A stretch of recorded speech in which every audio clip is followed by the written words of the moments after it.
Handa raw si Vladimir Putin na itigil ang pambobomba sa Ukraine habang may halalan. Pero gusto niyang bumoto ang 10 milyong Ukrainians sa Russia sa mismong teritoryo ng Russia. Nagbanta si Putin ng malaking digmaan sa Europa, pero umamin siya sa pagbagsak ng ekonomiya ng Russia. Sinabi ni Putin na bumagal ang paglago ng ekonomiya ng Russia, pero hinihikayat pa rin niya ang mga Russian na ipagmalaki ang marahas na pananakop ng mga lungsod ng Ukraine. Ang pangunahing ideya sa direktang linya ni Vladimir Putin ay ang pahayag niyang gustong ipagpatuloy ang digmaan laban sa Ukraine dahil umano hindi ito handa sa kapayapaan. Sabi ni Putin, bukas ang Russia sa kapayapaan pero ayon sa sarili nilang kondisyon. At kasunod nito, iginiit niya na noong Agosto sa Alaska, pumayag na raw ang Russia sa kung ano-anong sobrang laki na mga konsesyon. Pero sinabi pa ni Putin na hindi siya nakakaramdam ng anumang pananagutan o konsensya para sa libu-libong napatay na tao dahil hindi raw Russia ang nagsimula ng digmaang ito. Parang ginagawa nila ito para sa hinaharap, para dumami ang sundalo nila sa digmaan. Hinimok ni Putin ang mga Ruso na ipakasal ang mga babae kahit hindi pa sila nasa tamang edad, para makapanganak sila ng mas maraming anak.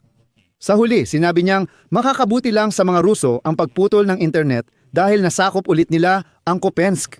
Tatalakayin natin dito ang mga pangunahing resulta ng direktang linya ni Vladimir Putin. Ako si Alexi Pechi. Tara't pag-usapan natin ang paksang ito ng sabay-sabay. Bago tayo magsimula, paki-subscribe sa channel, mag-like at mag-comment sa episode na ito. Mag-subscribe din sa aking Telegram channel na Peche News. Nasa description ng video ang link. Doon namin inilalathala ang mga agarang balita habang dumarating ang mga ito.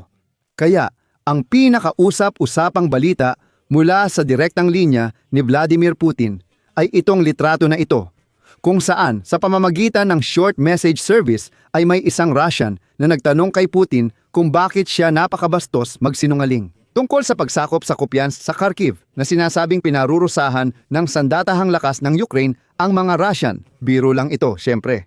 Ang pangunahing balita ay nagsimula ng aktibong manipulahin ni Putin ang issue ng halalan sa Ukraine. Kaya't tinutulungan niya si Donald Trump. Dito, napakahalaga para sa Ukraine na hindi mahulog sa bitag. Ang totoo, sinabi ni Putin na handa ang Russia na isaalang-alang ang posibilidad na itigil ang pag-atake sa Ukraine sa araw ng pagdaraos ng halalan sa pagkapangulo ng bansa. CP, maaaring sabihin ko ngayon ang mga bagay na magugulat kayo. Handa kaming magplano para sa kaligtasan sa halalan sa Ukraine, kahit pansamantalang itigil o iwasan ang mga pag-atake sa mismong araw ng botohan.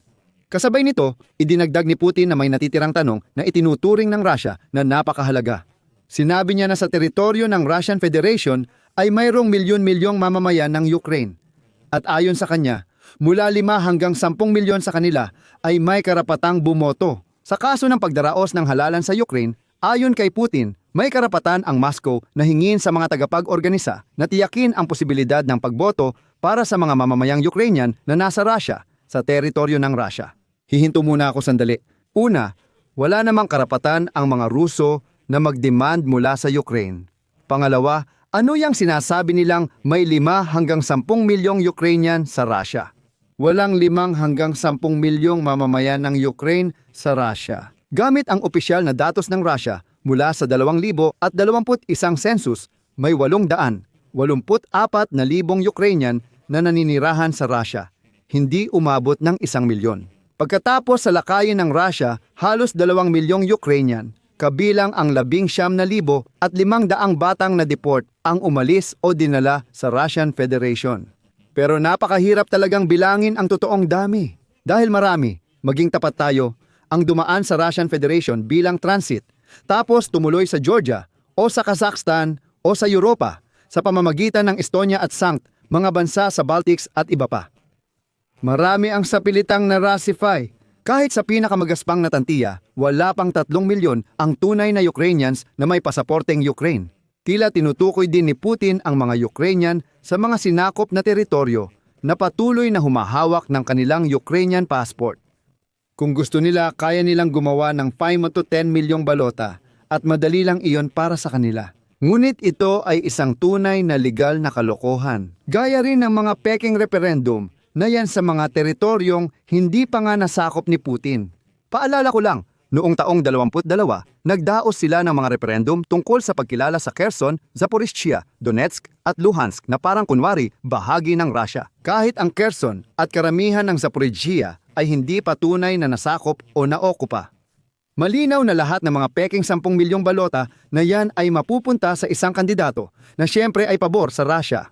Hindi na ako magtataka kung gusto pa ni Putin magparehistro ng kandidato sa pagkapangulo ng Ukraine. Kalokohan lahat ito, pero ang problema ay kung paano nakikita ni Donald Trump na magandang ideya ito. Si Trump, baka sabihin niya, nangangako si Putin na hindi bobombahin ang mga lungsod sa araw ng botohan, kaya bakit hindi natin ituloy ang eleksyon? Hindi ko na nga sinasabi na may makakagawa ng maayos na kampanya bago eleksyon. Sa totoo lang, isa na namang manipulasyon ito ni Putin para pahirapan ang pagsasagawa ng eleksyon sa Ukraine at ipakita kay Trump na, tingnan mo, si Zelensky at ang buong Ukraine ang ayaw magdaos ng eleksyon at lahat ng ganoong bagay. Noong Disyembre 9, sinabi ni Pangulong Donald Trump na ginagamit ng Ukraine ang digmaan para ipagpaliban ang eleksyon at hinikayat ang Kyiv na patunayan ang kanilang demokratikong direksyon. Kinabukasan, sinabi ni Vladimir Zelensky na handa siyang magsagawa ng eleksyon kung may seguridad laban sa pag-atake ng Russia at pagbabago ng batas para lehitimo ang pagboto kahit digmaan. Sinabi ni Zelensky na kailangan ang tulong ng kaluraning kaalyado para maresolba ang unang issue.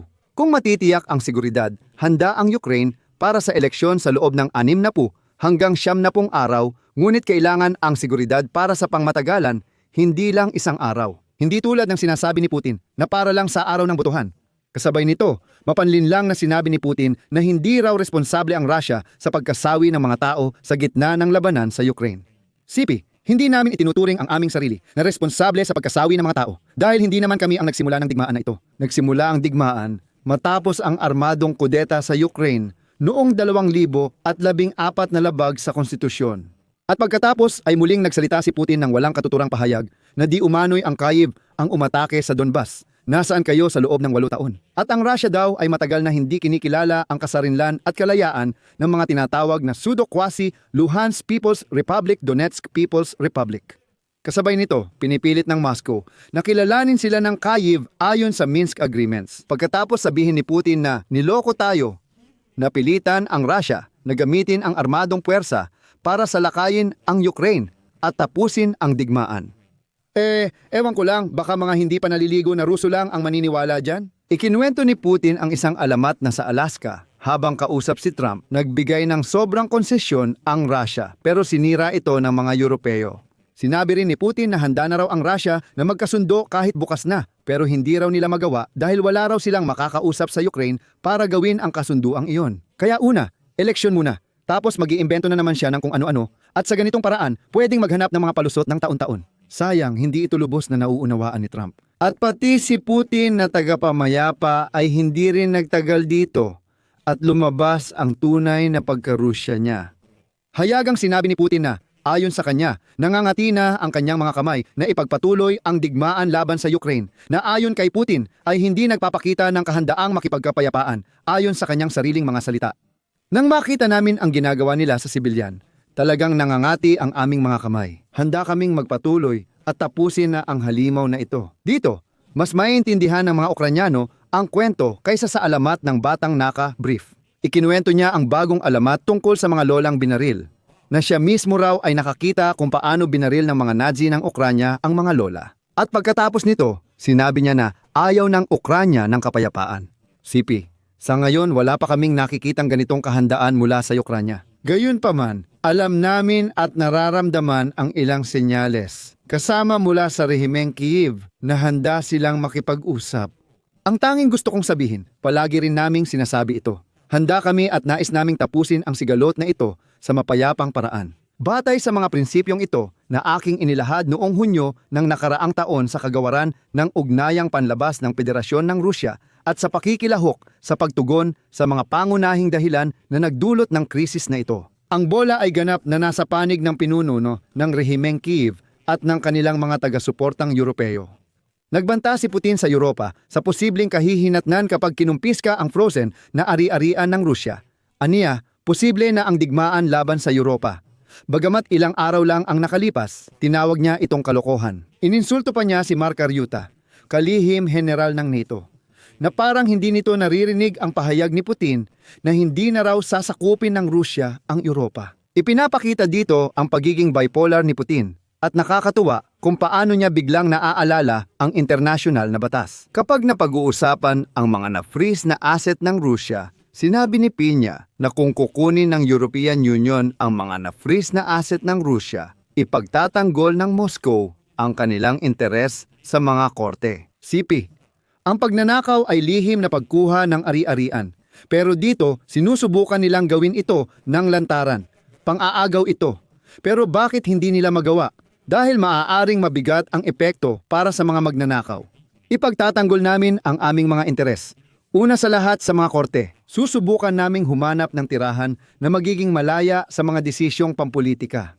Dito, sa kasamaang palad, binigyan ni Donald Trump ang Amerikanong presidente ng kalayaan si Putin. Noong Disyembre 12 nagsampa ang sentral na bangko ng Federasyon ng Rusya ng kaso na 19 na trilyong rublo laban sa Belgian depository na Euroclear sa Arbitration Court ng Moscow. At ngayon, ang sentral na bangko ng Rusya ay balak ng singilin ang mga pagkalugi na dulot ng pag-block at paggamit ng kanilang mga asset sa Europa. Pero ang talagang pinagtawanan ko sa direktang linyang ito ay nang sinabi ni Putin na ang ekonomiya ng Rusya ay talagang bumabagsak at napakabilis pa. Sabi niya, pwedeng ipagmalaki ng mga Ruso ang pagsakop sa lungsod ng Ukraine. Sabi ni Putin, ngayong taon, bababa sa 1% ang pagtaas ng gross domestic product ng Rusya. 4 na beses mas mababa kumpara noong nakaraang taon. Sabi ni Putin, iyon talaga ang plano, CP.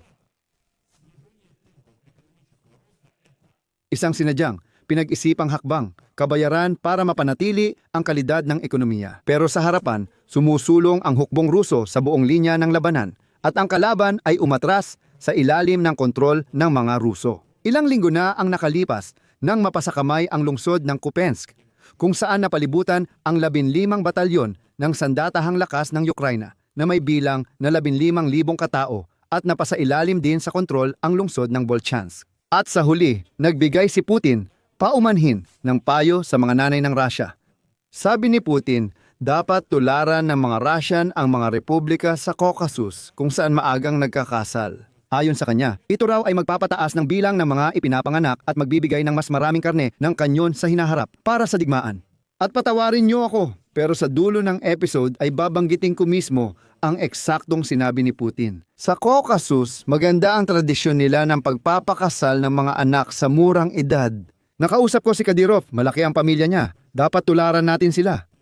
Kailangang itaas ang birth rate coefficient sa 2 dahil bumaba ito sa 1.4 sa Russia ngayon. Ang pagpapatuloy ng lahi ay isang banal na misyon ng tao at dapat itong gawin na iniisip ang kaluluwa, hindi ang pera. Ang walang katapusang paghihintay sa pagbuti ng material na bagay, kalagayan o edukasyon ay maaaring tumagal. Pero mas mabuting huwag na itong ipagpaliban. Ang pagsilang ng bata ay bahagi ng buhay na dapat nating tahakin dahil may hangganan ito. Mga CP mula kay Putina. Heto ang mga ganitong paalala. Sabi ni Putina, mag-anak kayo ng mas marami. Mga kaibigan, ilagay sa komento ang opinyon nyo tungkol sa direktang linya ni Vladimir Putina. Sigurado akong marami sa inyo ang nakarinig, nakakita at nakabasa sa mga Telegram channel at may sarili na kayong opinyon tungkol sa mga bagong pahayag ng diktador ng Rusya. Kaya isulat ninyo ang inyong opinyon sa mga komento sa ilalim ng episode na ito.